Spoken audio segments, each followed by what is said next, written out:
I think, quite spectacular. It's never looked this good, and hopefully we're going to do work that's never been as good.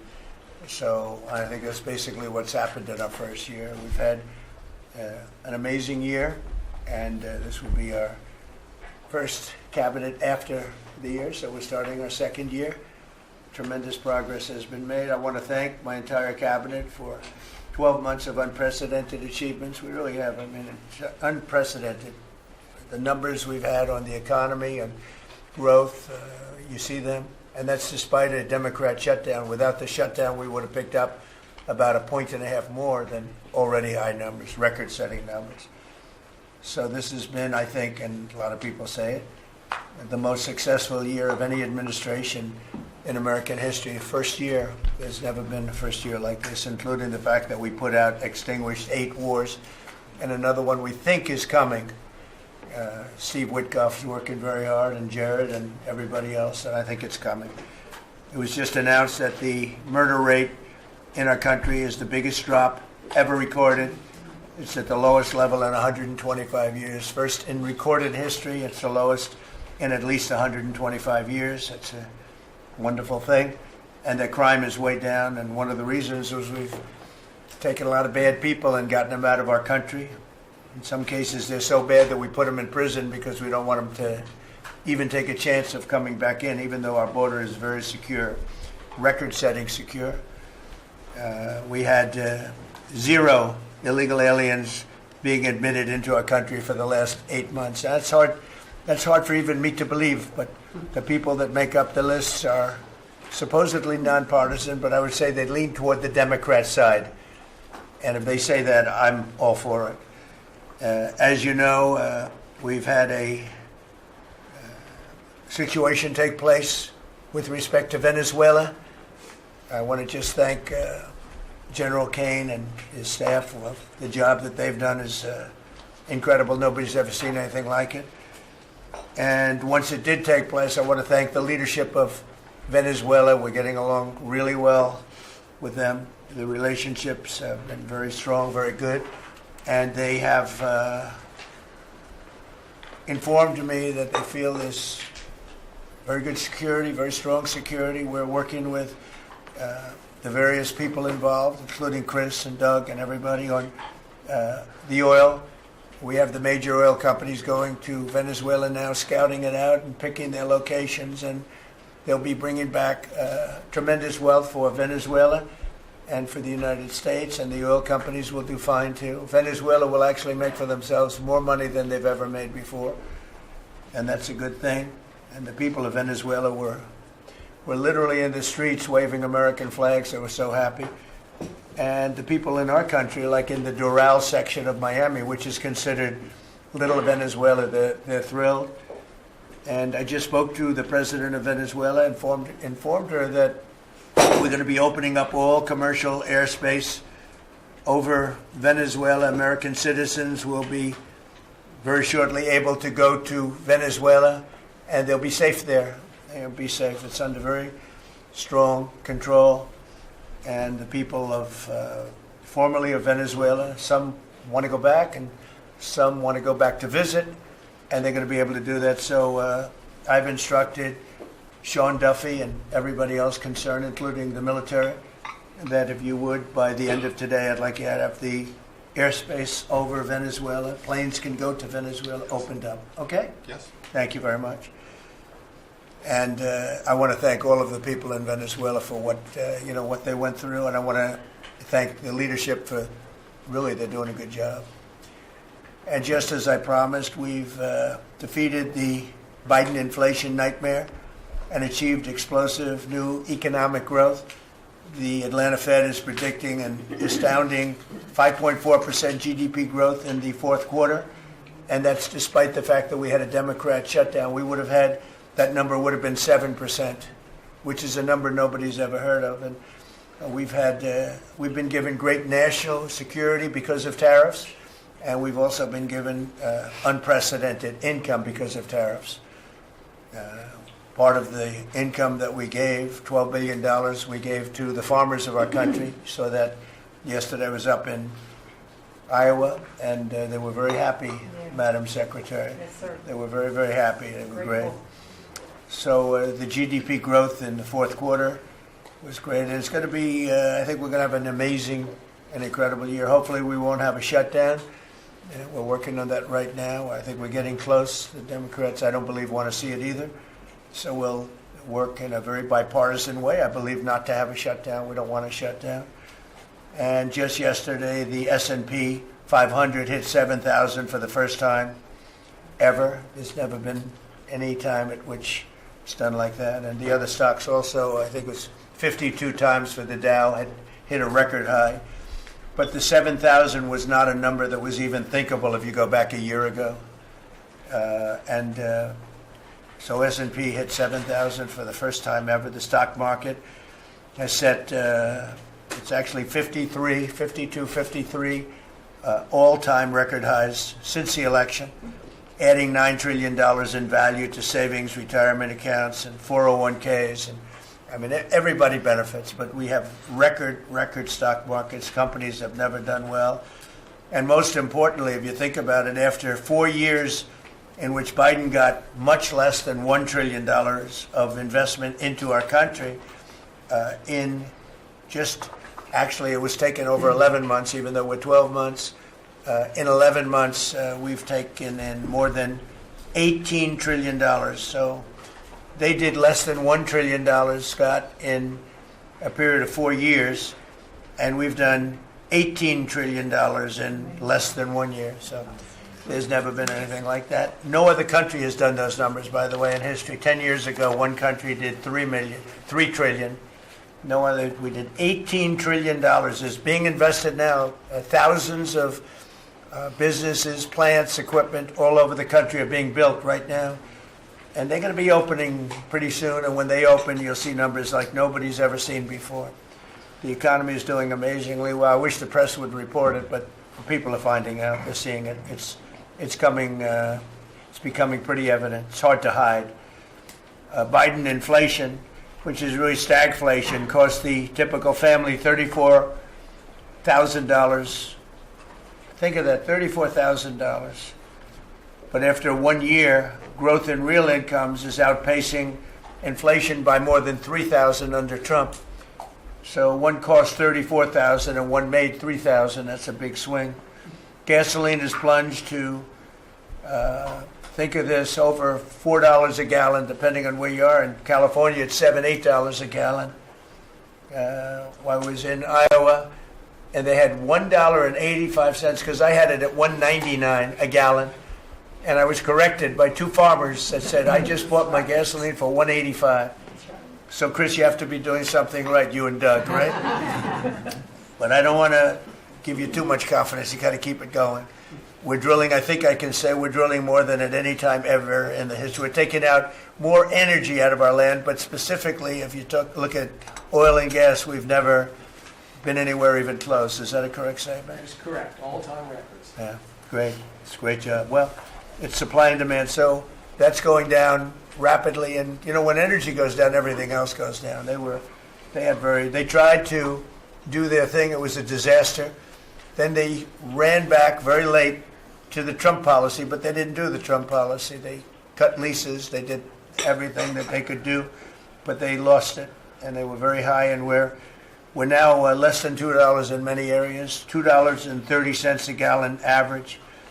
Grocery prices, airfares, hotels, car payments, and rent prices are coming down very fast. And you don't hear the word affordability issued by the Democrats anymore. Now they're going into other things because they're getting beaten badly on affordability. Remember that when I was elected, I came into office, I inherited a total mess, starting with eggs, which were 4 times higher than they were just a year before. And Brooke got them down very quickly before Easter. They said they wanted me to buy plastic eggs for the egg hunt, at the very famous egg hunt at the White House. Sir, would you buy plastic eggs? We buy a lot of, like 100,000 eggs. They said, we're not going to buy plastic eggs. And by the time we had the egg hunt a few months later, we had the prices down pretty good. And now they're really low. Now they're at a very low level. So we really have, you don't hear the word affordability because we inherited very high prices, and we inherited the highest inflation in 48 years. I say the history of our country. I think it sounds almost the same. Actually, I think 48 years sounds actually worse for some reason. So I'll go with the 40, because the press corrected me. I said history, and they said, it's not a history, it's 48 years. I said, I'll accept that. And we had the highest inflation in 48 years. We have now as you saw yesterday with the Fed, I'm not a fan of his, he said that inflation essentially is not a factor. It's really been pretty amazing. I just put out a statement about his statements. I won't repeat them here because they're too angry. And thanks to our tax cuts, millions of Americans will soon receive record-setting tax refunds. You're going to get a lot of tax refunds, with the average refund expected to be over $1,000 higher than it has been at any time. So we're going to be getting some pretty good refunds, a lot of people. If congressional Democrats had their way, Americans would right now be facing the largest tax hike ever. You know, their proposal was to raise taxes very substantially. And our proposal, which is in the great big beautiful New Deal, it's a New Deal in its own way. It's a Republican version of the New Deal. Right behind you is a nice picture of FDR. This is a much better deal than the FDR deal. But we have the great big beautiful bill, and it's given tremendous tax cuts and a lot of other things. People are now finding out how good it is, and it's just kicked in as of January 1st, by the way. So we're really starting to see it. Even though it's a month, we're really starting to see it. The U.S. economy would be cratering if they had won this election. Our country would be in very bad shape. Would be maybe not much of a country anymore. I don't think it would be a country anymore. They were doing everything wrong, but they were going to give you the largest tax hike in history, and we're giving you the largest tax cut in history in the great big beautiful bill. In addition, I think it's very good. I think it's very important. You have no tax on overtime, no tax on tips, and no tax on Social Security, but you also have, you're getting this is the first time this ever happened. If you buy a car, you go out and borrow money, you get an interest deduction. You take the interest rate, the interest that you're paying on the loan, you're able to deduct it for income tax purposes.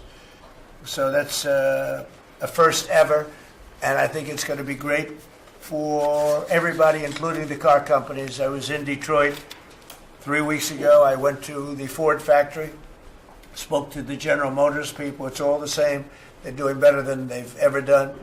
The factory I went to was like a World War I, earlier than World War I factory, opened up. One of the oldest buildings, but one of the biggest. And Ford was getting ready to close it a couple of years ago, and then they saw that I was doing well, and it looked like I would have a good chance of winning. And they kept it going, barely going. And last week they announced, during my visit, they announced that they're going to round the clock production. They never thought it was. I said, did you ever think? I spoke with Bill Ford and the president of Ford. They were both there, and they said, we can't even believe it. We were going to close this building 2 years ago, and now it's going round the clock. They said, we cannot. I mean, they said, we wish it was twice the size. But they're now building additional plants in the United States, as is everybody else. You have AI building, but the car companies, I love the car companies, and you have them, they're all coming back. They're coming back from Mexico, they're coming back from Canada, they're coming back from Japan, and they're coming back from Germany, all over Europe. They're coming back, they're building here because they want to avoid the tariffs. They don't want to pay the 15%, in some cases 25% tariff. Could be a lot higher than that if it wasn't working. So because of that, they're all coming back. One statistic yesterday that Scott told me is that for the first time ever, tell them about the steel in Japan, that we are now making more steel. Go ahead, please. So yesterday they reported for the first time in 26 years, the United States of America produced more steel than Japan. Wow. And that is entirely driven by your tariffs. Amazing. Or thinking it.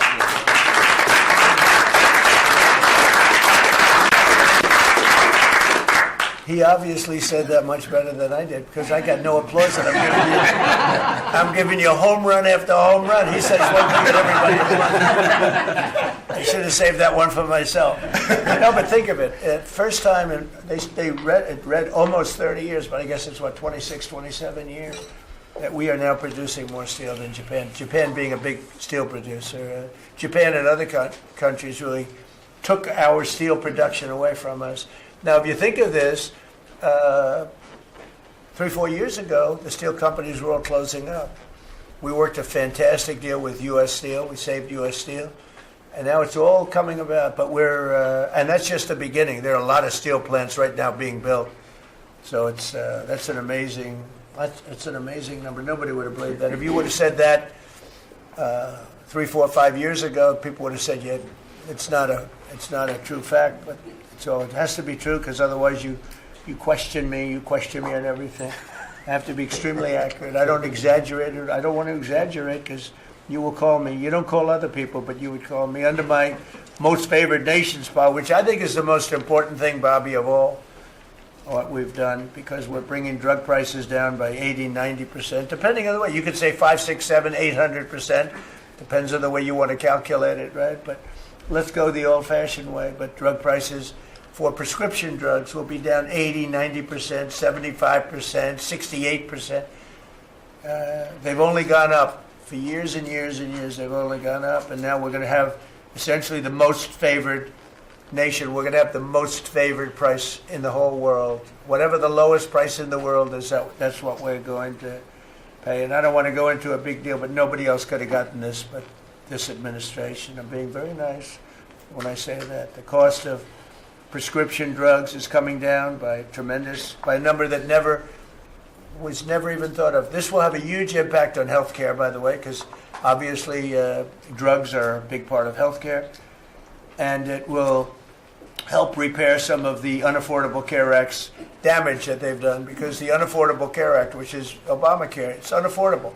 It's not affordable, and it's a disaster. And hopefully we will be paying money directly to the people instead of giving the insurance companies the money. They'll go into a healthcare savings account or whatever it is. But think of it. We pay the money, billions and billions, really trillions of dollars, going to insurance companies. We want that money to go to the people. They buy their own health care. And it's so popular. The problem we have is the Democrats are owned by the insurance companies. They're literally owned lock, stock, and barrel by the insurance companies, and they hate it. But the people love it, including all Democrats. So I think we'll perhaps be successful with it. But it was an idea I had. I read the papers, and I'm reading one of the stories about the insurance companies, how much money they're making, where they received, billions and billions of dollars for this stuff from the United States of America, and their stock has gone up by 1,400%. Think of it, 1,400. One went up 1,700%. Numbers went up. If you go up 1,000%, you're doing bad in that business, right? And it's all because of the money. Not all, but mostly because of the money the United States pays the insurance companies. They say, this is big stuff. And I asked somebody, why don't we just pay the people directly? And they said, that's a good idea. It's funny, it's a very complicated business, but actually it's not so complicated. And I went to Bobby and I went to Dr. Oz. I said, can I talk to you guys about this? Is this the kind of money the insurance companies get? Yes. Why don't we pay the people directly? And the primary answer was that the Democrats will never go along with it. But the people go along with it, because I put it out. It went viral. Susie, I went all over the place. It became the biggest story. I just said it. And so I think we have a great situation if we can do it. But if you think most favored nation policy for drugs will bring your drug prices down at levels. So now if they're selling a pill for $10 in London and $130 in New York, the London price will go up to $20 and we'll go down to $20. So we'll go from 130 down to 20. And by the way, tariffs did it again, because the drug company said, we'll do it begrudgingly, but they were okay. But we'll do it, but no nation's going to approve it, because even if you raise the price by, like on a pill, $10 to $20, you're doubling the price of their prescription drugs. I said, no, they'll do it. And when I got them on the phone, I said, if you don't do it, we're going to charge you very substantial tariffs, more money than that's going to cost you. And they said, we'll do it. And before, I don't know that any other president even tried to do it. We can't find it. But if they did try, they wouldn't have gotten through the companies. They wouldn't have gotten through the company, and then they wouldn't have gotten through the country. I spoke with Macron. He was the first one.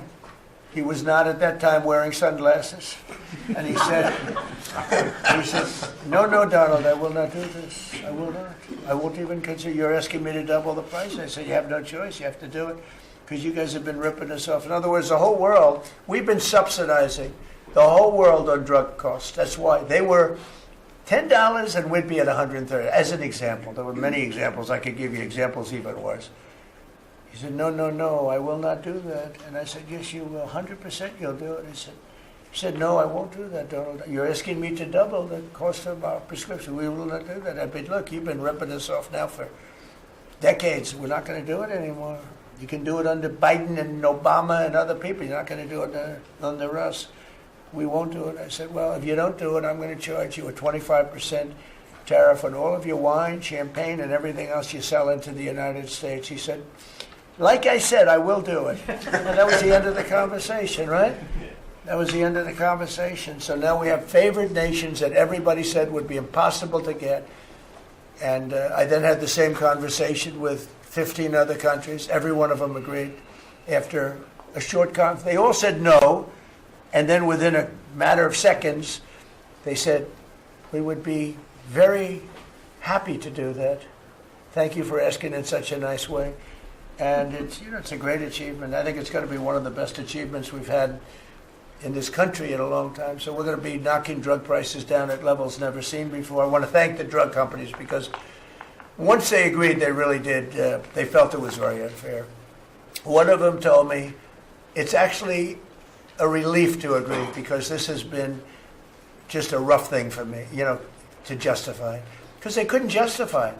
I said, how come in London I can buy something for $10 and in New York I have to pay $130? And they go, well, it's research and development.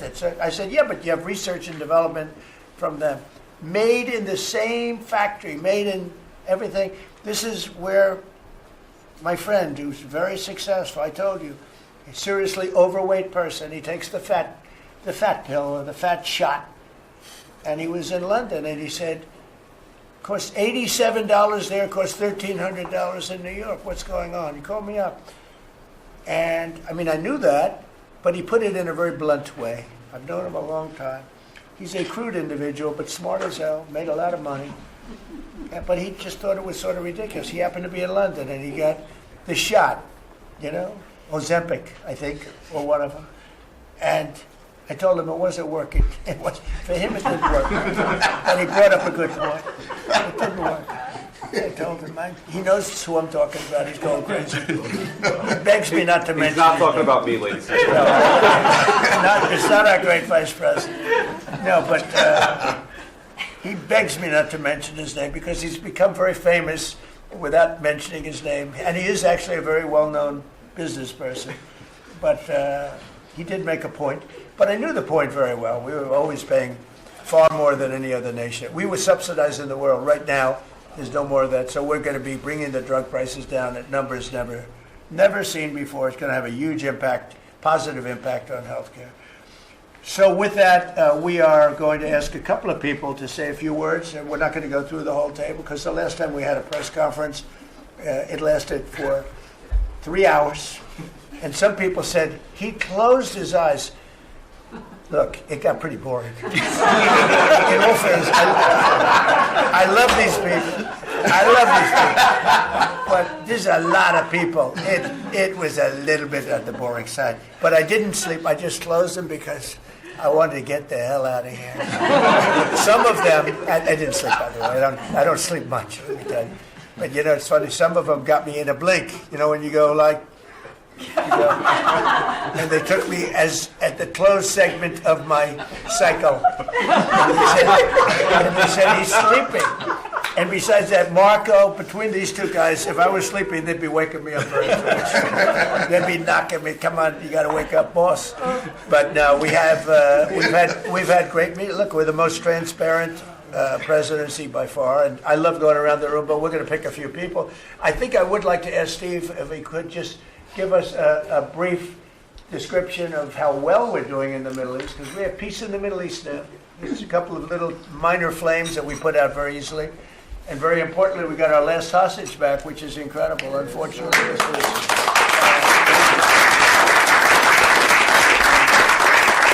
something that nobody said could be done. And I will tell you, Hamas was a big factor in getting all of the hostages back. We were not happy with them, and they had to bring them back, and they found the dead hostages, the bodies of hostages.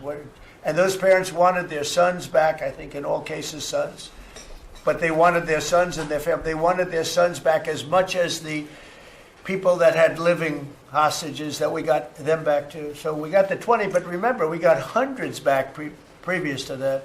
But I always said getting those last 20 back is going to be very tough. And we got them back, and we got all of the bodies back also, which to those parents was just as important as getting back the son that was living. Steve, could you give us a little description, please? Well, your policy of peace through strength, that's what delivered them home. Without that pressure, it never happens. We are in the second phase now. We've stood up for the first time, Mr. President, on your behalf, a technocratic, all Arab government. We've got the terrorists out of there, and they're going to demilitarize. They will, because they have no choice. So we expect that. Pardon me? And now we want to get Hamas no guns, right? Right. They're going to give it up. They're going to give up the There's a good chance we're gonna AK-47s. get there. A lot of people said they'll never disarm. Looks like they're going to disarm. And they did help us with those bodies, getting them back. Look, And that you know, family is so grateful to you. They called. I spoke to them. Jared spoke to them. You know, it's an amazing story. He broke his shoulder, but he went out there because he didn't want his friends to fight alone. He would be alive today, but for that, he had no reason to go out with a broken shoulder, and he went out and fought them courageously And died. and died. That's right. This is a great story, and the parents are great. They were the only ones who didn't, they came back pretty rapidly, actually, considering. And we had get some back initially with the initial group. After that, we had to get a lot. That's a tough job. That's a nasty job, too. Who would want that one? That's a nasty job. And between Israel and Hamas working together, if you can believe it, they got them back. And we got the last one back yesterday, and the parents are so happy. It's amazing, actually, how... We sent a message to the parents on your behalf, as you suggested, and they were so grateful. I guess grateful to me is a much better word, because it's hard to be happy, but they were, actually. I mean, they couldn't believe that they had their baby boy. The mother said, my baby boy back. It's a very terrible thing. Steve, Russia, Ukraine, we're making a lot of progress. Could you explain that? The Ukrainians actually said that we've made more progress since Geneva than they've seen in the last 4 years of that conflict. So we had 5 Russian generals last Sunday in Abu Dhabi with Jared I and Dan Driscoll, and we think we made a lot of progress. The talks will continue in about a week, but lots of good things happening between the counterparties discussing the land deal. They're talking together. We have a security protocol agreement that's largely finished, a prosperity agreement that's largely finished, and I think the people of Ukraine are now hopeful and expectant that we're going to deliver a peace deal sometime soon. And because of the cold, extreme cold, they have the same that we do. I personally asked President Putin not to fire on Kiev and the cities and towns for a week during this. It's extraordinary. It's not just like cold, it's extraordinary cold, record-setting cold. Over there, too, they're having the same. It's a big pile of bad weather, the worst. But it was they said they've never experienced cold like that. And I personally asked President Putin not to fire into Kiev and the various towns for a week. and he agreed to do that. And I have to tell you, it was very nice. A lot of people said, don't waste the call, you're not going to get that. And he did it, and we're very happy that they did it. That's correct. Because on top of everything else, that's not what they need, is missiles coming into their towns and cities. So I just thought I should say it. I thought it was a very good thing. And Ukraine was, almost they didn't believe it, but they were very happy about it because they are struggling badly. I They're think it struggling. shows, Mr. President, how you provide an overarching sort of presence in these negotiations. The Ukrainians never thought it could happen. The Russians are doing things maybe that people wouldn't give them the credit for doing, and I think it always comes down to your indomitable spirit. Well, it was a good thing. You know, if you think it's cold over here, they say in Ukraine you can add another 20% to it. It was very cold place anyway, but this was, they see numbers that were so, they'd never seen numbers like that, cold numbers like that. So it was, I thought I should mention it. Could I ask Scott Bessert, we have so many things happening, could I ask you to maybe say a few words, please? Yes, sir. So the one big beautiful bill that was passed on July 4th last year, we're starting to see the effects kick in. You mentioned the great economy. One of the things in the one big beautiful bill, Mr. President, it was an honor to host you, and as you said, the best rapper in the world, Nicki Minaj, at yesterday's Trump Accounts Summit. We've now had 1 million people sign up for Trump accounts just this week. We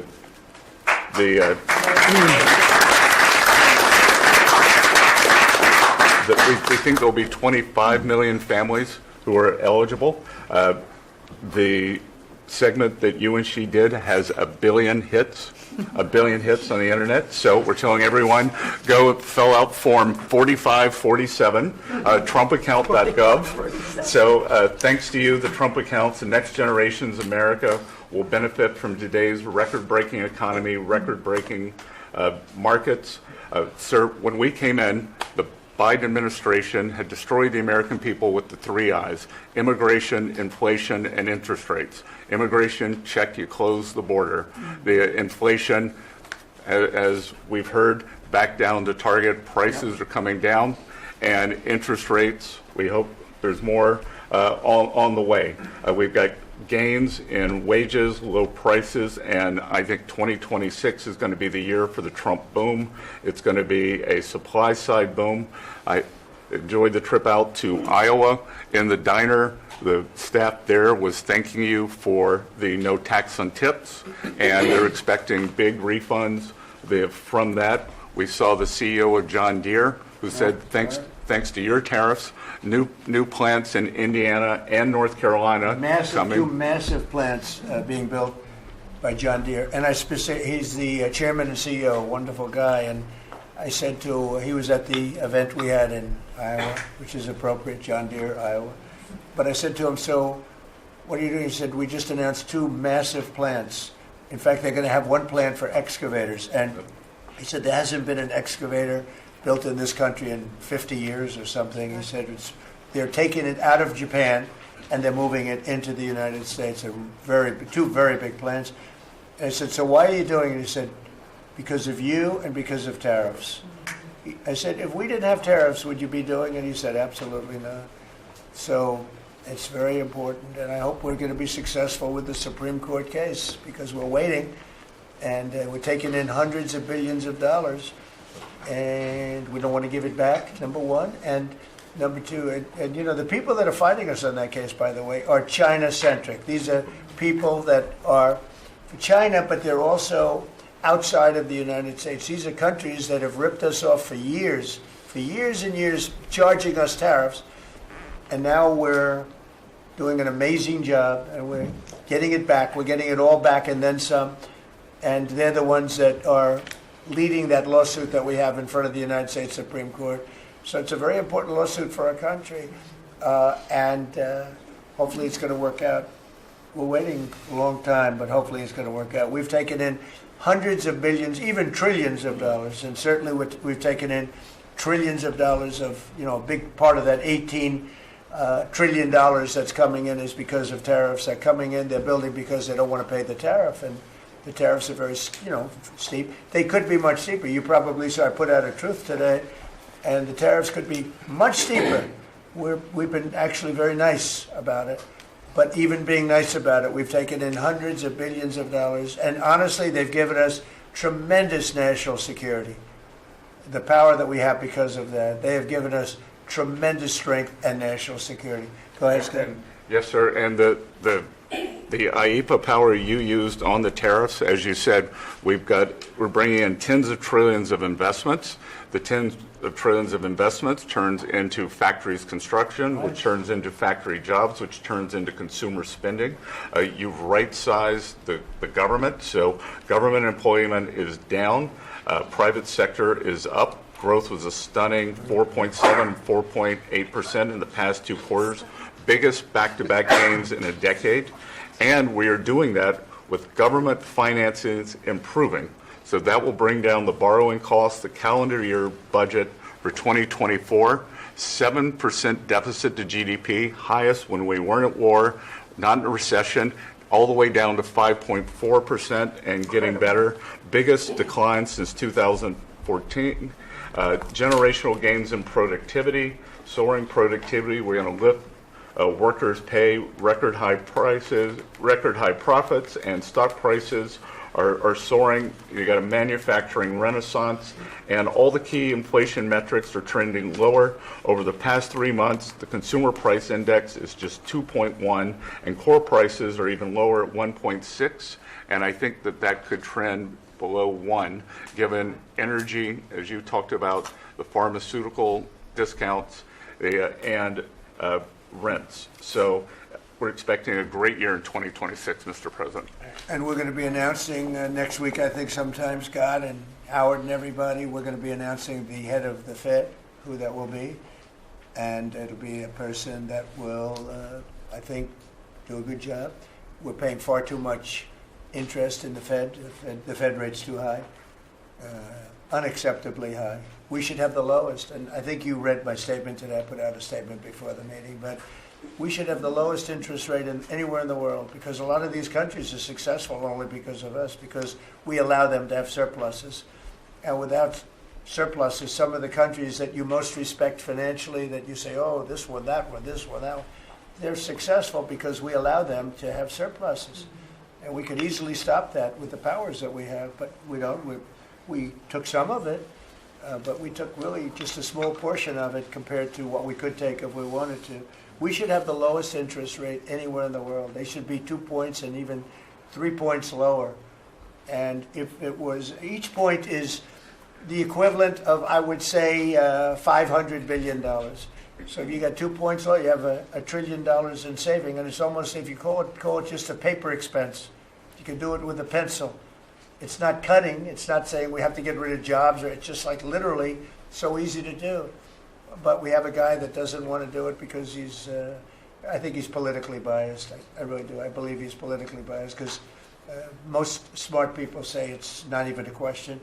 But despite that, we were able to bust through. It's like busting through a wall. We're able to bust through a wall, and we have the kind of numbers that Scott and Howard with the steel and other things talk about. What would you say, Howard, in terms of how we're doing, generally speaking? Great businessman, very successful guy.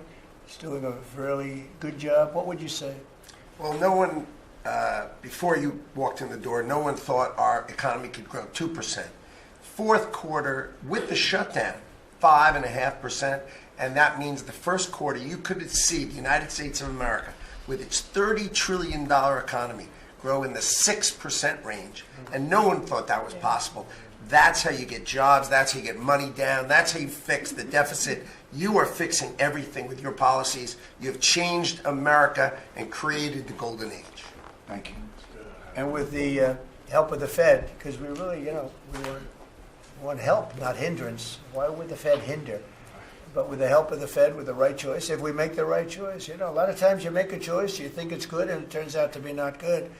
But with the help of the Fed, we could hit numbers that have never been hit before. We could hit 8, 9, 10. There's no reason why not.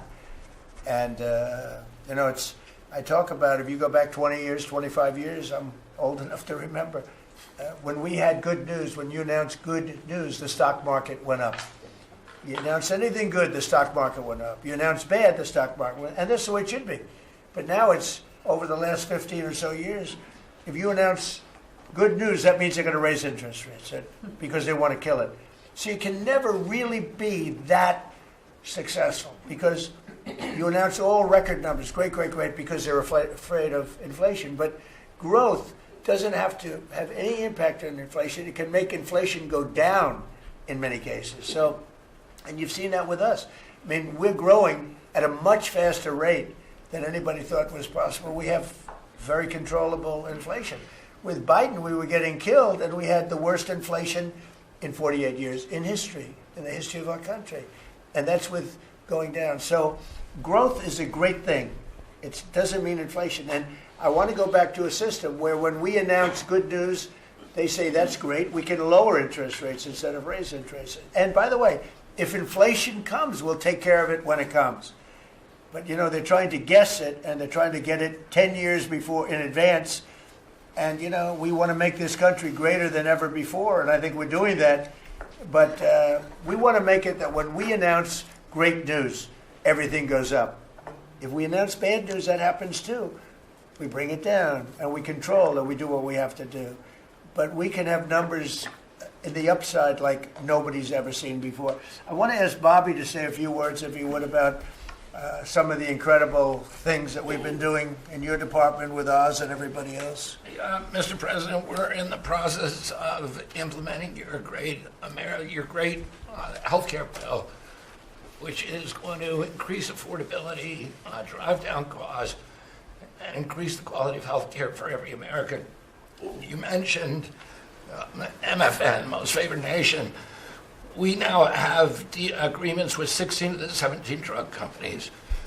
And you asked us to do something. You know, Clinton had promised to do this, Biden had promised to do this, Obama, Bush had all promised to do it. None of them succeeded.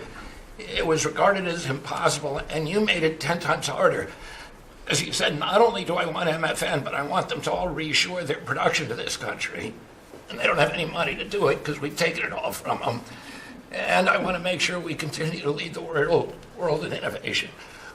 We succeeded in all of those goals. And the proof that we did that is after we signed those agreements, the stock prices for those companies went up $1.3 trillion. Amazing.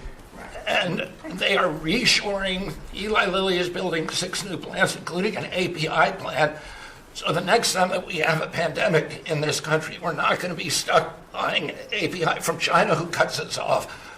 We're going to be able to make it right here. Novo Nordisk is building 4 new plants, and we are going to be releasing Trump RX so that every American can get the lowest prices in the developed world. In some cases, they're going to be lower than the lowest prices in the developed world.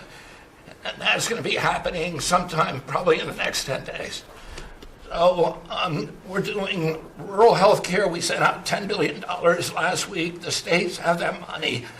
They're going to be giving it to rural hospitals sometimes in the next 2 weeks. And we're going to revolutionize rural health care in this country. You are raising the influx of federal dollars to rural health care by 30% over the next 5 years. So 30% every year, more dollars, federal dollars, are going to be flowing to them. It's going to allow them to rebuild their decaying infrastructure, to retain providers, and also to revolutionize the use of AI and other technologies, which is going to dramatically lower the prices for rural Americans and raise the quality of their health care.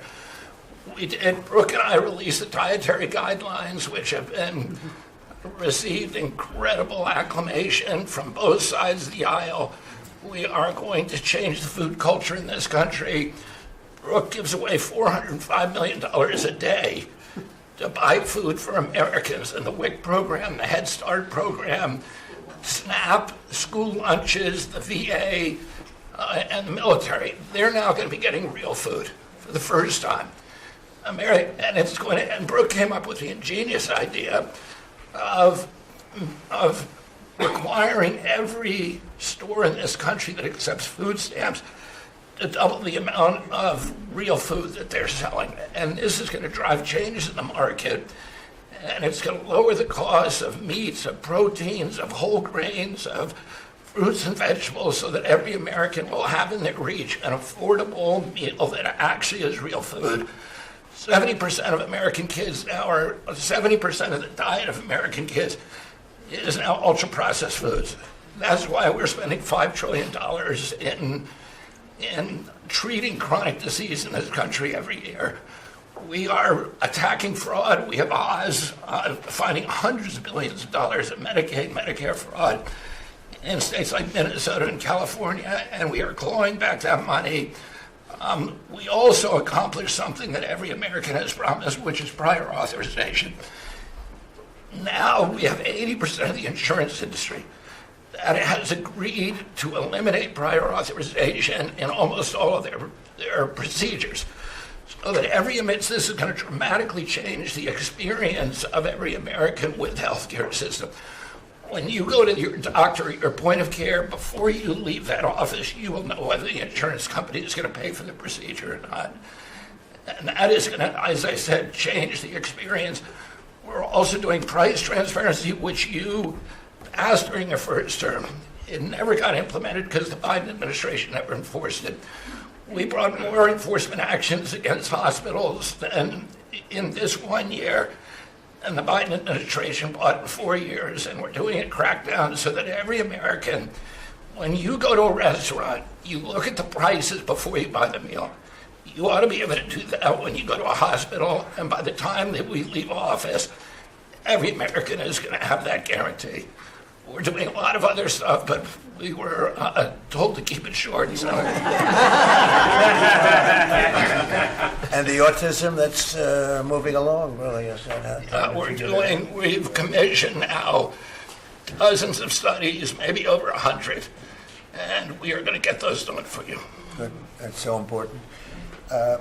Also, Eli Lilly, Merck, Pfizer, every drug company, they're spending trillions of dollars right now, as we speak, building plants in the United States because they want to be able to save a lot of money on tariffs. It'll be hundreds of percent, 100%, 200%, 300% in 2 or 3 years from now. So I said, you better have your plant built because in 2 years from now, before I leave office, it'll be a sad day. Very sad day for me.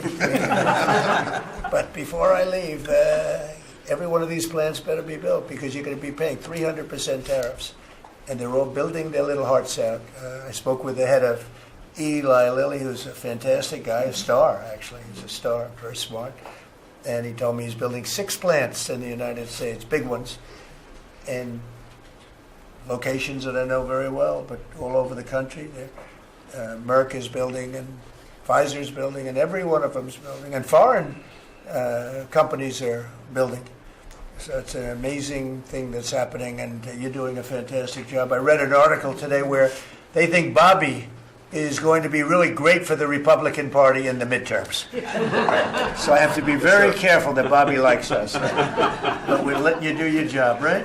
Thank you, Mr. President. Thank you. And you're doing a great job, you and Oz and the whole group. They're doing a... I'll add this, and Marty McCary has done an incredible job at FDA. That's true. Last month, we approved more gene and cell therapies than any time in history. And we're making this a safe and productive and encouraging ecosystem for biotech so that China does not steal that industry from us. Fantastic. I'm going to ask our Turner to speak really quickly about housing because, in my opinion, I have very strong opinions on housing. That's what I did for a long time. I did good with it. But, we got to get interest rates down even lower. They are now pretty low, but we got to get them lower. And I'm a big factor, to me, the biggest factor is interest rates for housing.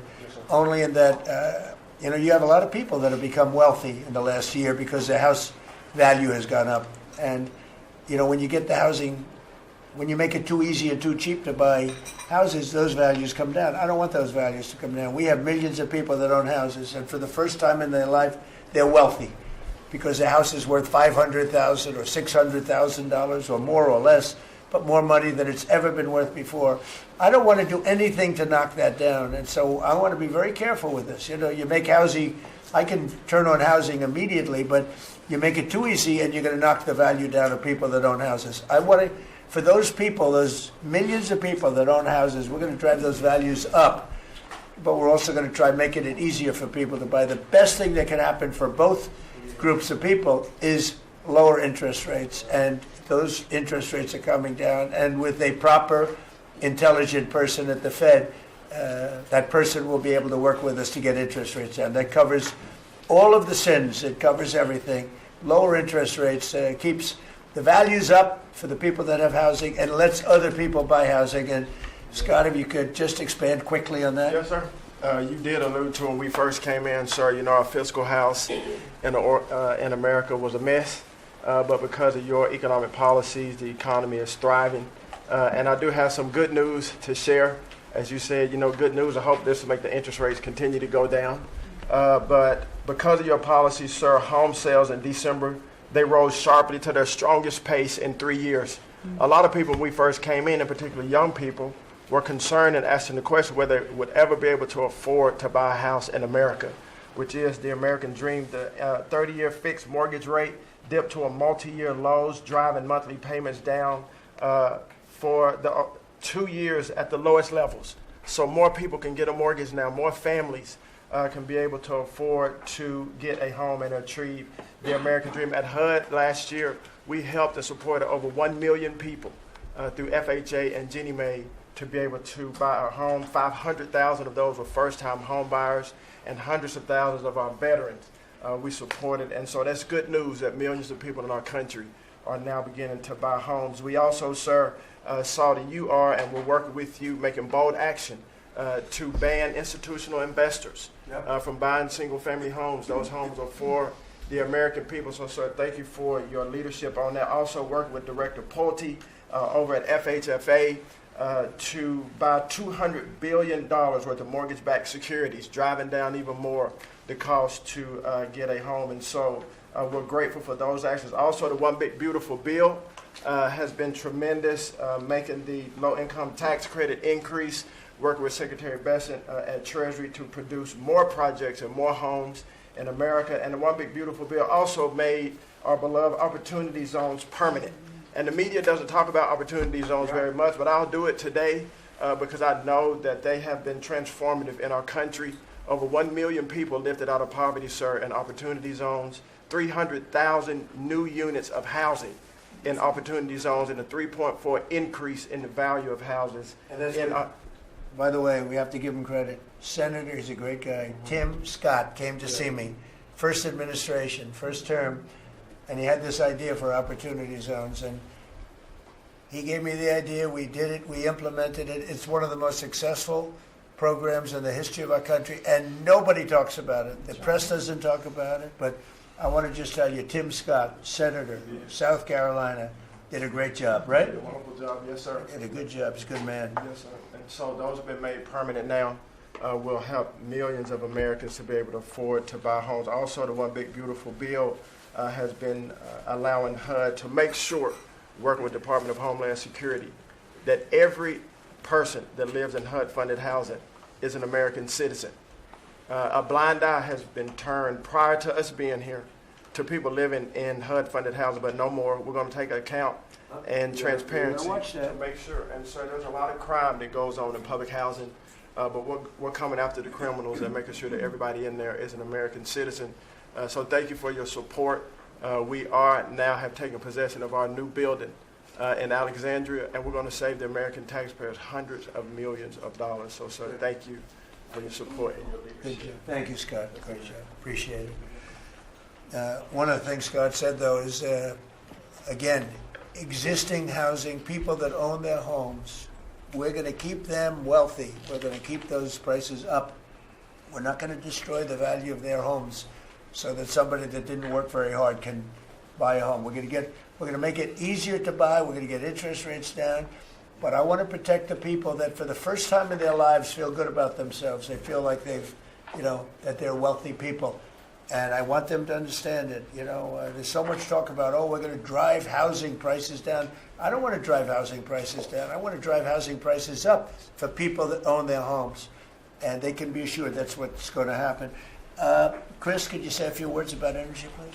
You bet, Mr. President. I can say with confidence that your energy dominance agenda is firing on all cylinders. United States oil production today is greater than Saudi Arabia and Russia combined, the number 2 and number 3 producers. Our natural gas production today is greater than Russia, China, and Iran combined, the 2nd, 3rd, and 4th largest natural gas producers. Huge production in the United States. Secretary Burgum at the Interior Department has taken in more money on oil and gas lease sales in the first year of this administration than the entire 4 years of the Biden administration. And beyond oil and gas, 6 new coal leases under this first year of this administration from the Interior Department, and coal production is growing again in the United States after years of decline. And this beautiful clean coal was the MVP of the huge cold snap we're in right now. I can say with some confidence, hundreds of American lives have been saved because of your leaning in and stopping the killing of coal and revitalizing coal. Coal, over the last few days, where we're at peak demand in electricity, has delivered 20 times more electricity than solar and batteries. Think about that, 20 times more. An industry Because coal doesn't mind very cold weather, right? You're not allowed to say the word coal without proceeding by saying clean, beautiful coal. Clean, beautiful coal. It's not affected by bad weather. Rain, snow, sleet, freezing cold. How does it react under freezing cold weather? it steps up and delivers big time. In fact, what coal did during this storm was deliver massively more electricity than it was delivering a month ago, because we needed far more electricity. Who can step up? The windmills, by the way, are all frozen. You know that they don't turn. The windmills aren't turning. The windmills that these fools paid for. The fool is this country, because the people that have the windmills get massive subsidy, and they make a fortune on windmills that don't even work, and they don't produce anywhere near what they should be. And it's the worst, most expensive form of energy there is. And by the way, Europe is destroying itself with the stupid windmills they're putting all over their beautiful areas of most magnificent landscapes in the world, and they're just destroying. Europe better get smart.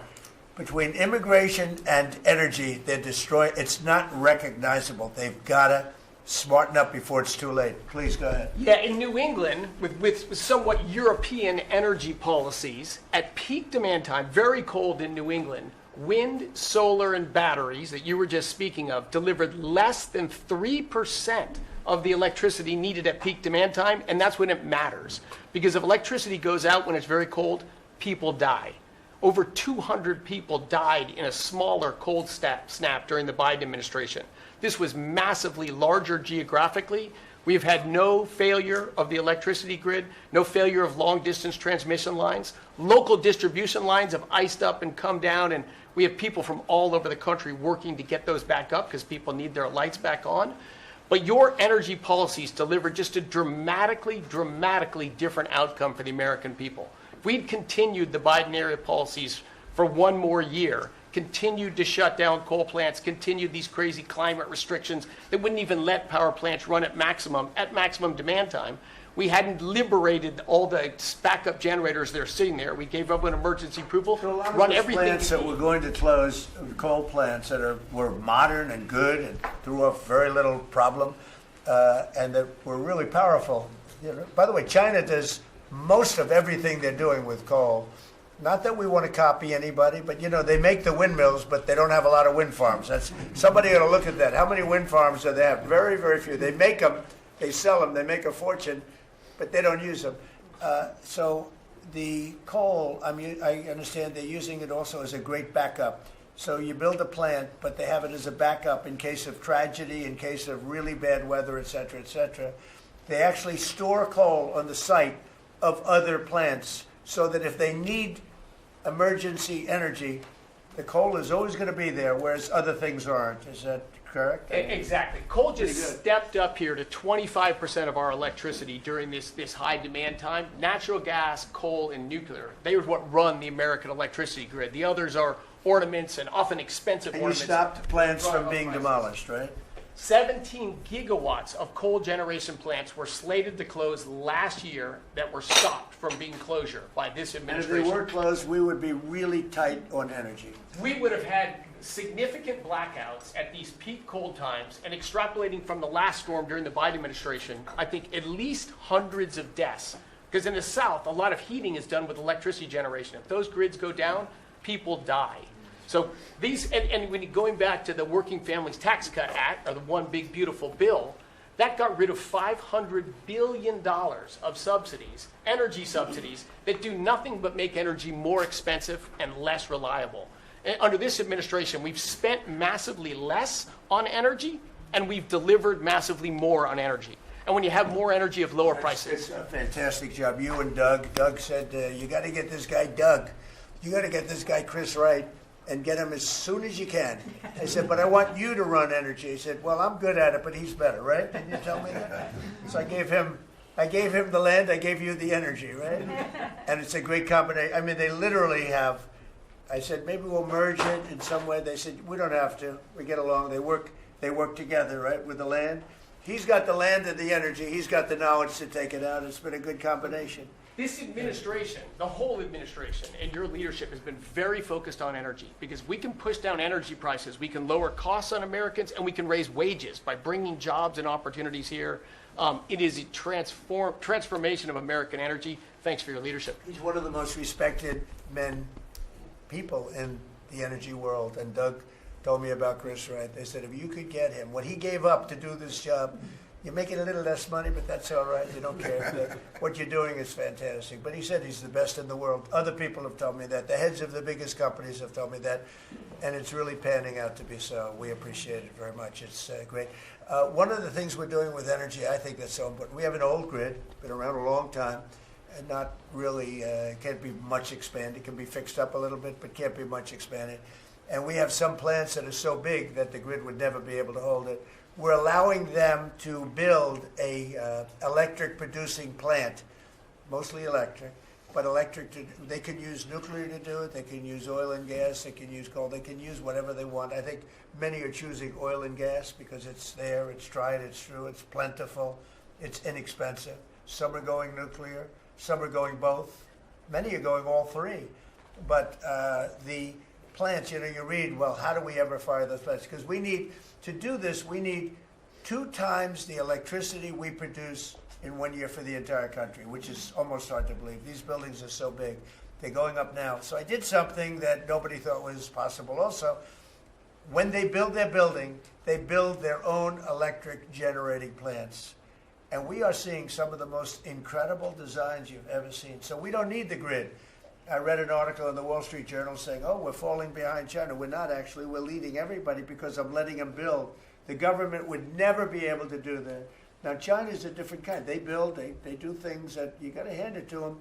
President Xi, they build vast amounts of energy. They don't have certain constraints that we have in this country, but we're more than topping them. We're leading China by a lot on AI, and it's primarily because I'm allowing them to build with their plant their own electricity. If they had to rely on the grid, they wouldn't have any power. You wouldn't have any power for anything. And they're building the electricity. And one of the reasons I'm able to do that is we have a very capable man in the room named Lee Zeldin. He may be in the room someplace. Is it his normal place? He's there. He's always there. Most reliable, solid guy. And he's done an amazing job. Could you just explain that? And also, because of the fact he's so good, California has a problem. The hardest permit to get when they lost 25,000 or so houses, which shouldn't have been lost, they should have allowed the water to come down from the Pacific Northwest, which was very plentiful. But they didn't do that. They lost 25,000 houses. Lee and his team gave them the most complicated permit within 20 days. Every single house that burned down got the federal approval. Unfortunately, it's well over a year. And the state and the city, that's Gavin Newsom, and the city, the mayor who's grossly incompetent, by the way, they have been unable to give permits. There are like 3 houses being built out of thousands and thousands. They have no permits. So I read about a week ago that it's possible because of what's happened whether you declare national emergency or something. These people are dying to build their house. They want to do something that I could put somebody in charge from the federal government. Congratulations, Lee. And I'm putting Lee Zeldin in charge of getting them their permits, city, federal. You have the federal, you need the city and state, and I hear you have great powers over them if we want, and we're going to give you that power. We've already given you that power.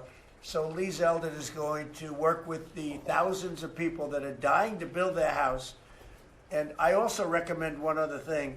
Give them the house plus a 10% bonus. In other words, you get a bonus, you can build your house 10% larger.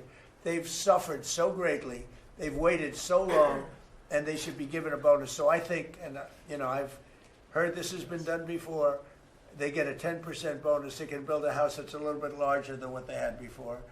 And I'd like to have you take it over. Mr. President, your great Secretary of State was looking for another job. So. I was thinking about him, but he's pretty well booked. I watched him yesterday. He did a great job yesterday, but he's a little booked up. Let's go, Lee. Talk. No more ideas like that, Lee. When President Trump came into office, he immediately signed an executive order giving EPA 30 days to complete our Phase 1 hazardous material removal, so that the Army Corps can come in and complete their Phase 2 debris removal. So at first, the response was that was going to be impossible. Good luck trying to get it done maybe by the summer. But we figured it out because operating at Trump speed, the president was just sworn in.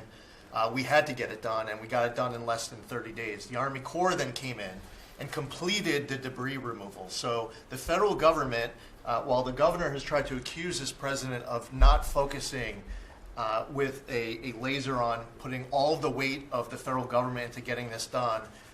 It happened from the moment he was sworn into office. SBA came in. I think it was about half of the disaster loan money, billions of dollars from last year went towards these residents and businesses. So the full weight of this government. But right after I was sworn in, which was actually a year ago today, my first trip was to East Palestine because the vice president never forgets his home state. The second trip was going to Los Angeles. There were people with contractors all over Palisades and Eaton ready to rebuild right then and there. You're talking about a year ago. And now the frustration, the passion that we all hear from all of these Los Angeles residents. And President Trump, he's made it clear to us that he's heard enough. And the message should be heard loud and clear to that local leadership. They should be motivated listening to this right now. And when this cabinet meeting is over, if it hasn't been done already, is that they need to go into the office where these permits are just laying around, flip over tables if you have to, fire people if you have to, and get all of these approvals done so that people can rebuild their lives. It's been a year, and this president has had enough. So whatever you can do, that's going to be very important. And it's so sad, those people, we were there a few days after the fire. You were there with me. We're walking down the streets. The people are devastated. The love that they had for that property was everybody was going to rebuild, and they thought they could do it immediately. They should have. We gave it to them so quickly. But they can't get their permits. They still can't build. And they're losing spirit, too. I mean, a lot of people are losing spirit.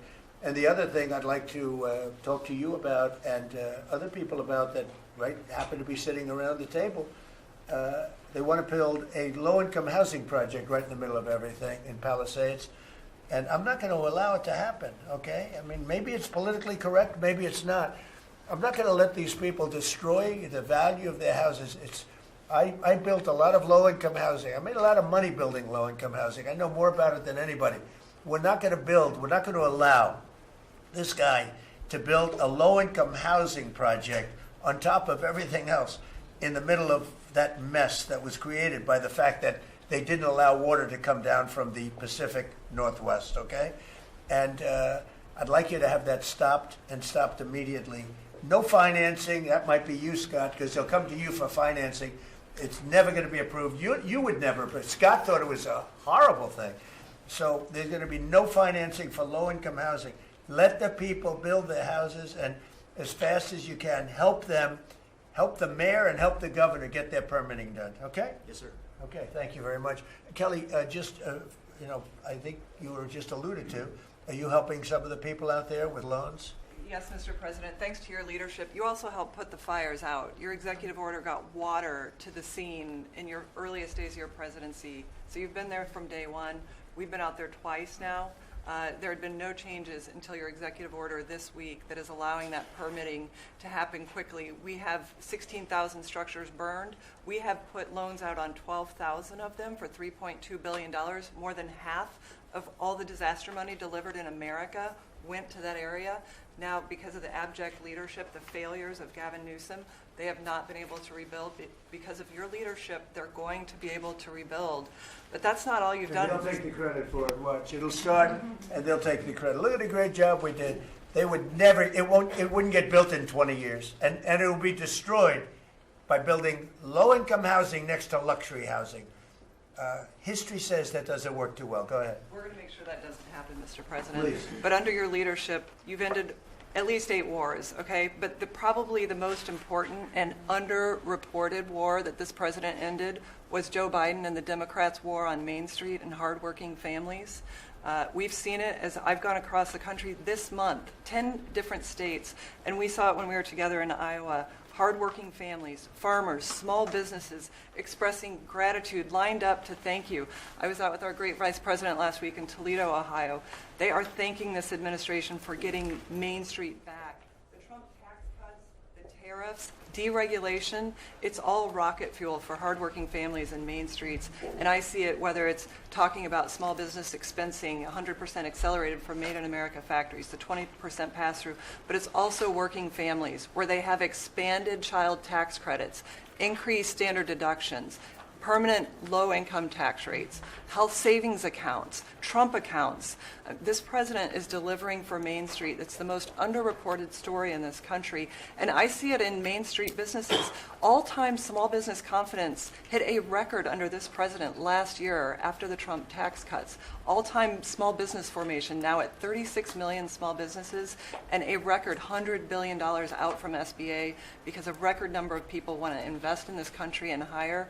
And whether I've talked to manufacturers about tariffs, they know that this president is bringing manufacturing back, just like Prince Manufacturing in Macon, Georgia. 500 employees machining parts for our defense, our agriculture, our automotive, our aerospace industry. They're going to hire 500 more people this year because of tariffs, because of the Trump tax cuts, and because of SBA lending.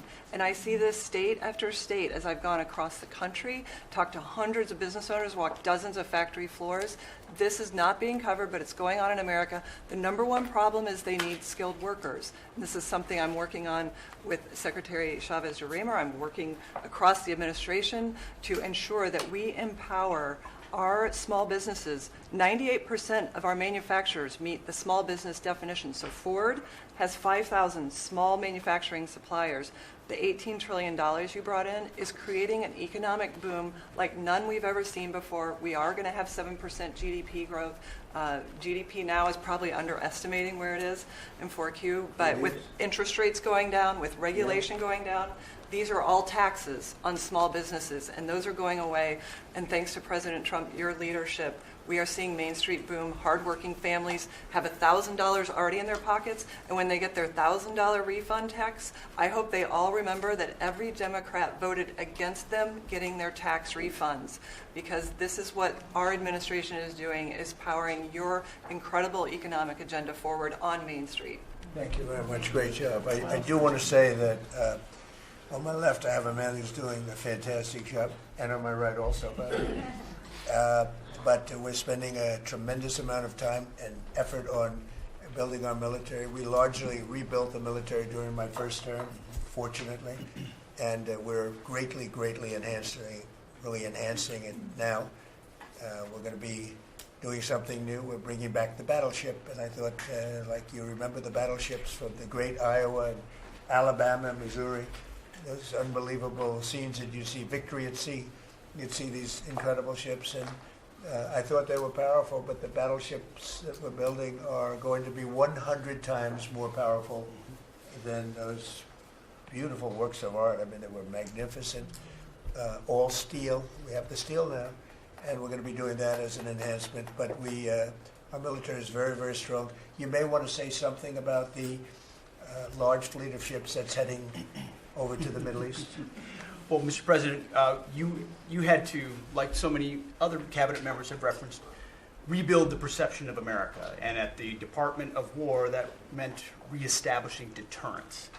What happened in Afghanistan, what happened in Ukraine, a war that never would have occurred, what happened on October 7th in Israel, never would have happened under President Trump. So as a result, we're having to rebuild how our enemies perceive us. And when President Trump said, we're not getting a nuclear, Iran, you won't have a nuclear bomb, he meant it. And we sent those B-2s halfway around the world, and they never noticed. When he said, we're not going to tolerate trafficking drugs anymore in our hemisphere, we treat them like the Al-Qaeda of the Western Hemisphere, he meant it, and we're executing that. When you said, Mr. President, we're securing the border, the military was proud to do their part alongside Homeland Security to do that. Same thing with Iran right now, ensuring that they have all the options to make a deal. They should not pursue nuclear capabilities, and we will be prepared to deliver whatever this president expects of the War Department, just like we did this month. No other military in the world could have executed the most sophisticated, powerful raid, not just in American history, I would say in world history. What those men did going downtown, another country, the most secure place in the most secure base in the middle of the night, without anybody knowing until those simultaneous bombs dropped 3 minutes before the helicopters dropped. No other country could coordinate that. No other president would have been willing to empower those warriors that way to be that effective. And that sends a message to every capital around the world that when President Trump speaks, he means business, and we are reestablishing deterrence at the War Department, Mr. President. Thank you. Great job you're doing. Just to finish up on that, the Somalian pirates over the years have pirated, stolen many ships.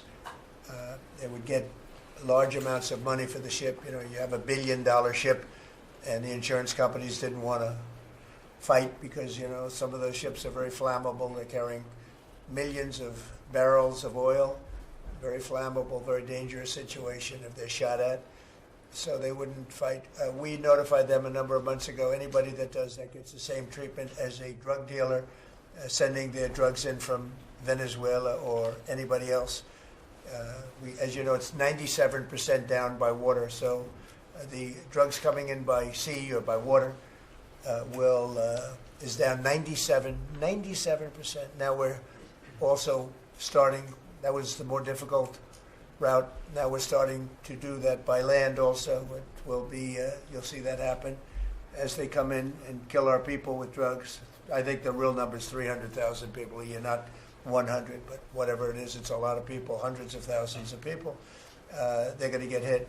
But also we added to the list the Somalian pirates that go out on a boat, similar type boat, actually not quite as fast, not quite as nice as you can imagine, but they get the same missile that we give to the people that are bringing drugs.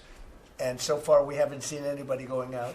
So the traffic is not being interfered with by people pirating our ships. Not our ships, ships all over the world. I said, make it for any country. We're doing the rest of the world a favor. It's a very effective favor, but we see very little pirating nowadays. You used to have ships being taken every single, like 2 or 3 a week, these massive ships that be brought in to some place in Somalia, which I don't even know is it a country. We have Ilhan Omar left, and then she gives us lectures on the Constitution of the United States. These people are, what they've done to rip off our country is terrible, but the pirating has essentially stopped. They know that if anybody even makes a move toward a ship, they get the ultimate treatment. They will go to wherever they want to go, but it's probably not going to be to heaven. I can't imagine, but they get hit very hard, just like a drug dealer, just like the boats, the ships that are coming in. Every boat that comes in with drugs on it that we take out, we just save 25,000 American lives. Each boat is the equivalent of saving 25,000 mostly American, but American lives. So I just wanted to let you know that, and Pete's been totally authorized to do that. And they know what's going to happen, and it seems that all of that brisk business that they had has been stopped in its right in its foot. So I just want to thank everybody for being here. My cabinet has been amazing. I like this much better than going around for 3 hours. We'll pick on other ones. Pam, you're doing great. We're all doing great. JD, if you'd like to say something, you can. Would you like to really quickly? He is, after all, the Vice President of the United States. It's okay, sir. I'm here for the free coffee. I just say it's an honor to serve with this group, and we're doing a lot of good for the American people. We're very proud of it. Yeah, we're very proud of the country. We're very proud of you. Thank you very much, everybody. Thank you.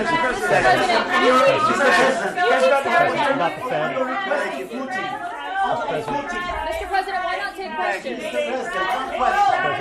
Stop the Fed, Mr. President. Thank you very Why much. not take Guys, questions? thank you. Let's go. Start moving. Thank you, press. Keep moving. Thank you. Go, guys. Thank you, press.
deux options sur la table finalement pour de la fraude si on décide d'appuyer sur le bouton. D'abord, l'option consisterait à s'attaquer au programme nucléaire iranien, c'est-à-dire bombarder le site d'enrichissement d'uranium, bombarder également les sites de missiles balistiques. Est-ce que ce groupe est capable d'envoyer des ogives nucléaires? L'autre option, une audacieux serait d'attaquer, d'éliminer directement le cadre du régime. L'idée là serait de déstabiliser l'appareil sécuritaire iranien pour galvaniser les opposants, les encourager à se lever et à renverser le régime. Au sein de l'administration Trump, certains a évoqué un plan, ce scénario est tout à fait réaliste. Le régime iranien a aussi acquis depuis l'arrivée des Hezbollah au pouvoir en 1979. C'est certain, en tout cas, c'est en place désormais de la fraude, si je souhaite, décide dans le chantier d'action militaire. On a appris notamment aujourd'hui qui a déployé des batteries TAG, des systèmes anti-missiles extrêmement perfectionnés qui permettent d'atteindre des cibles en très haute altitude. Et ça, c'est évidemment très important parce que si les Américains sont frappés, il y aura des responsabilités iraniennes et il faut impérativement que les États-Unis soient en mesure de protéger leurs intérêts dans la région, leurs bases, mais aussi leurs alliés comme Israël. Ces batteries-là avaient d'ailleurs été utilisées au mois de juin dernier pour protéger Israël lors de la révolte iranienne après les bombardements américains. Trump, pour le moment, depuis la presse américaine en tout cas, n'a pas encore pris de décision finale, mais on voit en tout cas que la politique diplomatique est en train de s'éteindre, notamment parce que la Trump a continué des décisions maximalistes qui sont jugées inacceptables par les gens.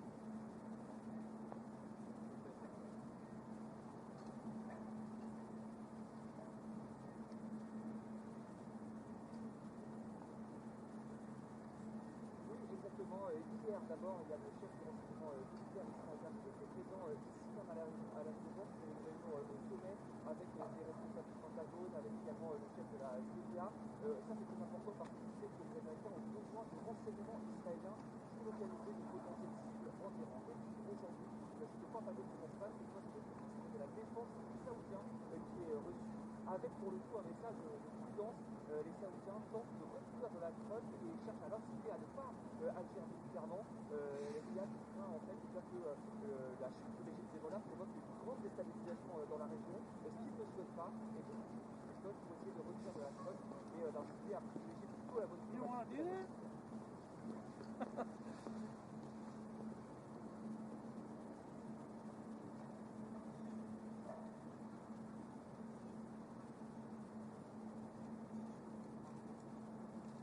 À bientôt, salut.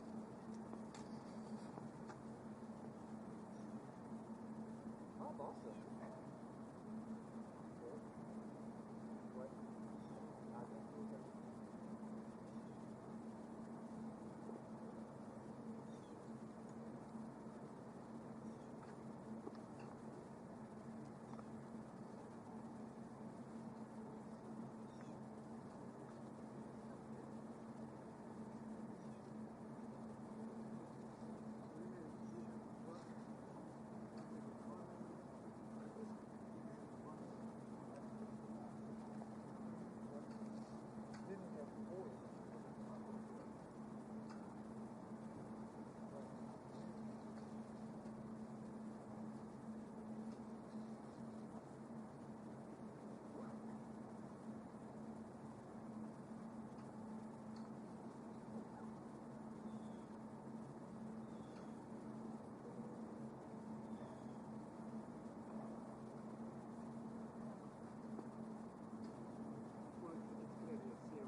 I literally was like, no. I know. And then he's like, go around back to the tent. It's like all snow. I'm like, I can't even get there. And then like my ladder was float off and I'm like, no.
gasto, menos coisa.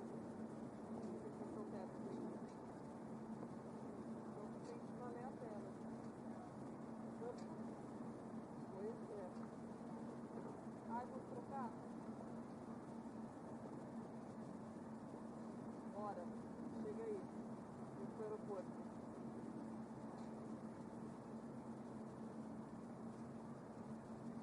Bom. 60. Vamos lá. Obrigada. Valeu, vamos.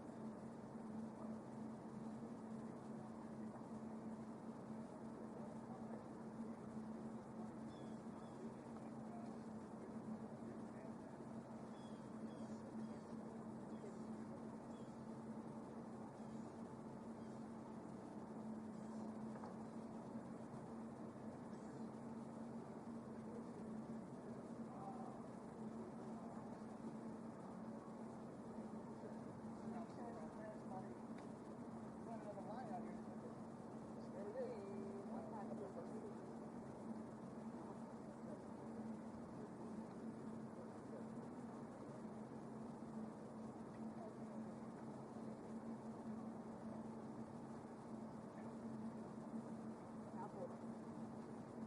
Muito obrigada. Menos 8. Tá. Menos 8 aqui. Eu tô numa geladeira, né, na verdade. O freezer. O gelo em volta. Freezer.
believe how small that is.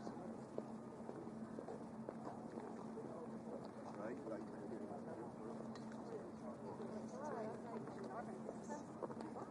that's where they live. See the little one we talked about? The little one that's where the line. That's where the office. You see the president? That's where the signature. That's where it's open.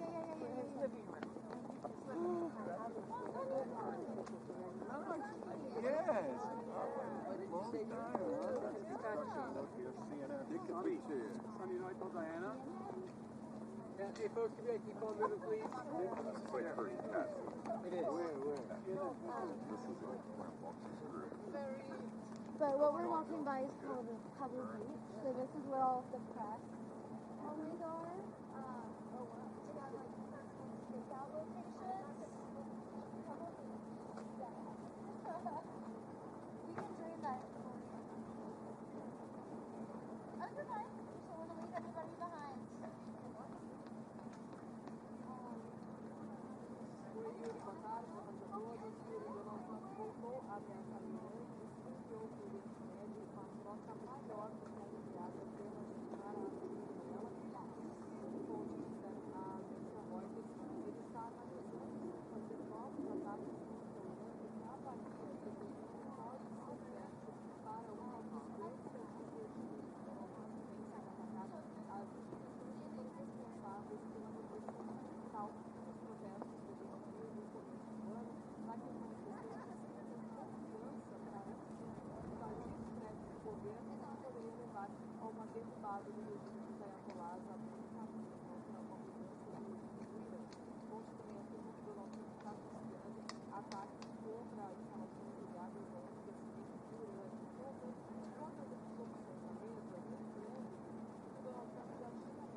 got dates for the car. They never know when they're doing this.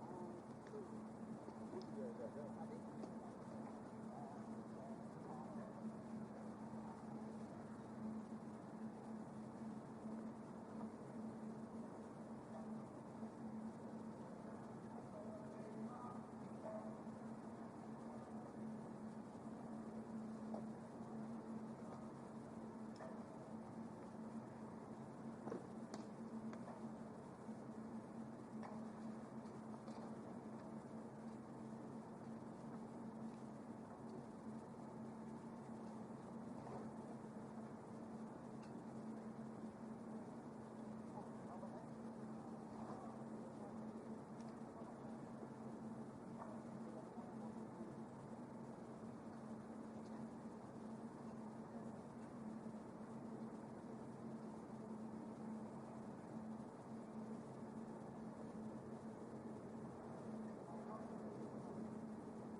phone calls, and then I actually fly out to a family gathering this weekend in Montana. So,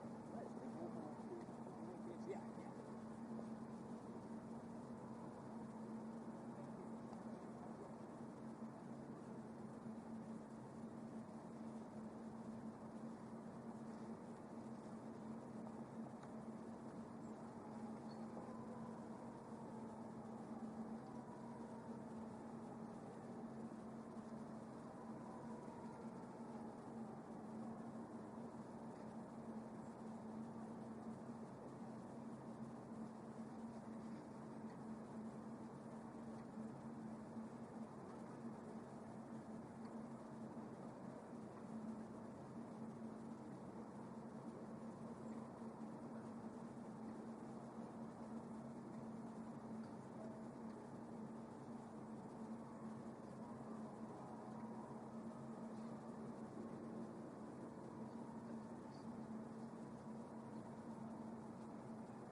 comme vous avez Donald Trump qui a pour l'instant, elle n'a pas qui va rentrer dans le pays, qui va poser dans le voiture, les pressions de ce que vous avez.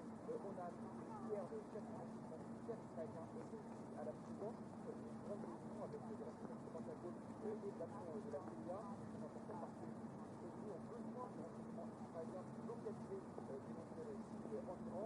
Et là, c'est plutôt une controverse et c'est les Israéliens, c'est la défense à Washington, au Pentagone, avec un message de prudence pour donner à Donald Trump, dire que le régime iranien tombe, c'est un risque de provoquer une grande déstabilisation de la région, les Saoudiens n'en veulent pas, et ils utilisent pour essayer de convaincre Donald Trump de Well, the official position here at the White House is still that all options remain on the table and no decision has been made. But that Donald Trump has been very clear that let's take the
ça va là.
Telling him, I was like, yeah, I haven't been getting a lot of hours that we usually do. And he's like, it's because it's the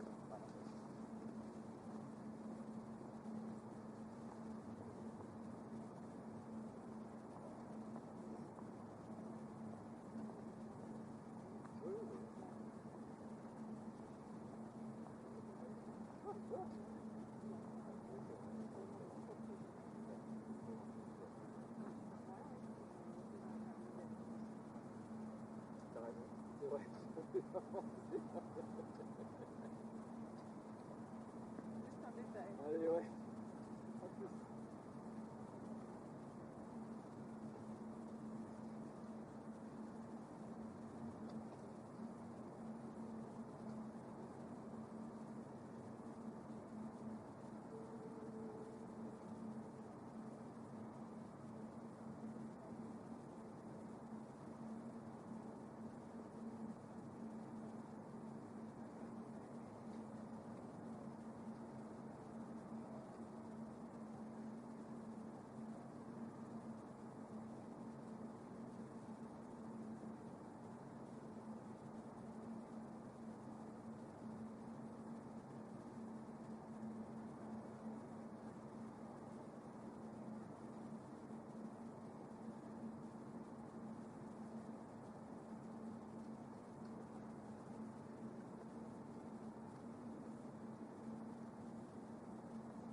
Yeah, this is it.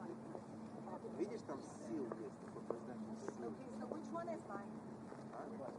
Anyone you want. Yeah? Choose one. For all of you. Thank you. Camera. Which one is mine? But they're facing this way. Ah, because he's talking here and then... Yeah, he's talking here. Wait. Right? I guess so. Yeah?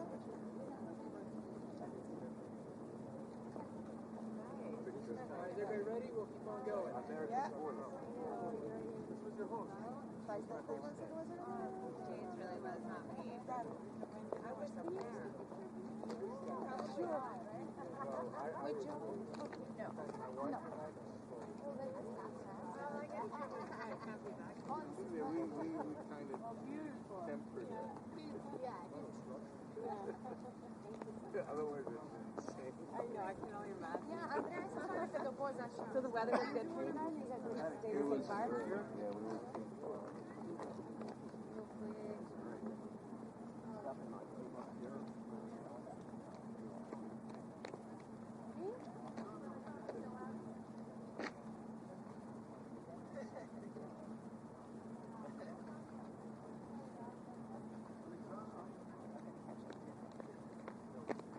I can't run.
her here. But then you look to the White House, right? Yeah. Is the light inside enough? No.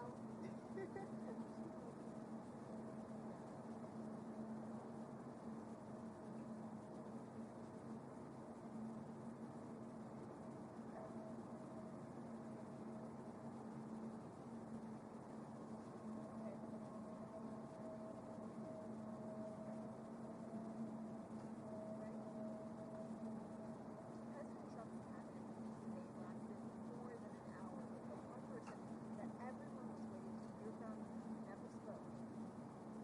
We're of course talking about Homeland Security Secretary Kristi. Despite the fact that typically all cabinet secretaries the president never sees her before. Now no other increasing threat to American citizens now fulfilled in Minnesota by federal agents. And this comes at a time when the president said White House voters are along with the person on the ground in Minnesota, and justice issues had essentially been sidelined on the ground there. Greg Lupino, the border patrol commander, has left Minnesota, and Governor Tom says that he will no longer be on the ground there. He said he was come back by the president, and there's some fiscal calls for now known to be implications of the Democrats, and even Republicans calling for her to be fired or to resign. But if it's another opportunity for President Trump to defend her today, he did not take it. He and the White House have previously said they continue to be obligated to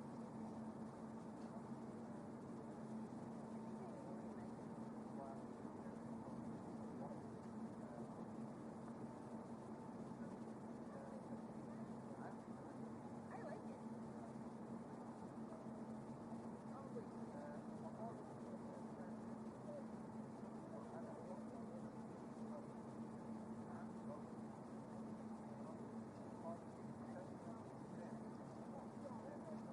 Yeah, they're probably gonna be small.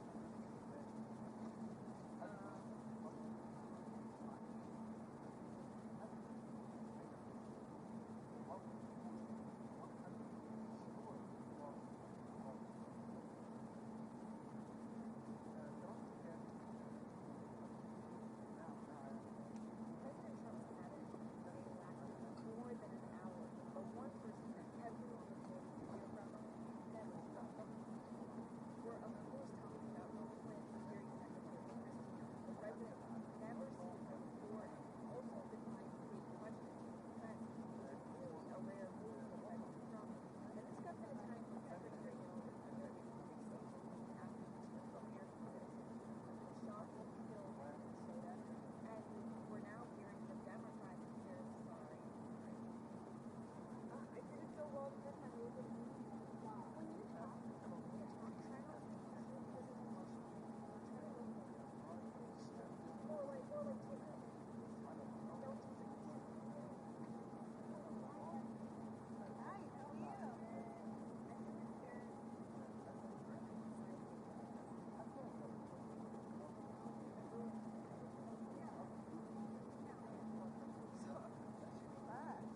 Okay, Tabby. Thanks, Tabby.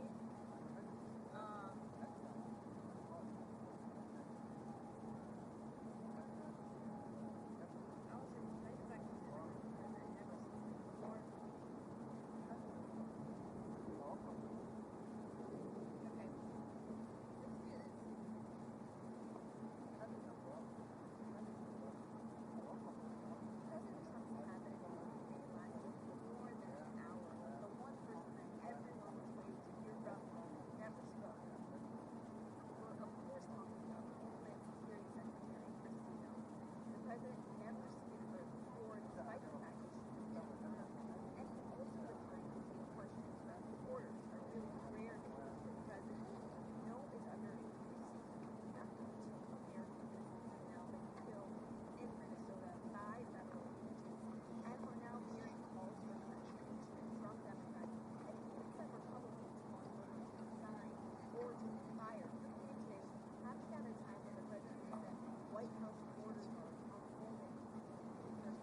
studies.